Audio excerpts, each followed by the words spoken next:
Mark Shepard didn't exist 8 months ago. I was placed inside this company as a takedown job, but I changed. I have a life now. I have friends. Charlotte, wait, please! Be a part of my life. I'd be real good at finding clients for your unique services. Consultants. Security consultants. We're gonna need somebody who can appear to be somebody else. Hey, baby brother. What's going on? Every client we have is under attack. I told you, I'm out. You have to agree to protect Erica. You have my word. Whatever Cyrus has been planning, he's close. This is about power. Real power. And an AI that can predict how to shape behavior down to the smallest detail.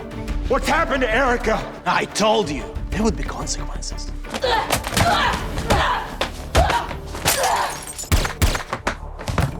You gave me your word. No one outside of those here tonight can know that you're still alive. No one. Goodbye, Mark. This is the only copy! The only one! You will give me the program you made all those years ago. You just concentrate on keeping your girlfriend alive. So you just give him a copy that doesn't work? So he kills you. I give him a copy that does work. Okay, then he just kills me. I have to make sure they leave things running long enough to reach critical failure. Charlotte, leave it! But it's right there! We need to get out of here! The whole place can blow!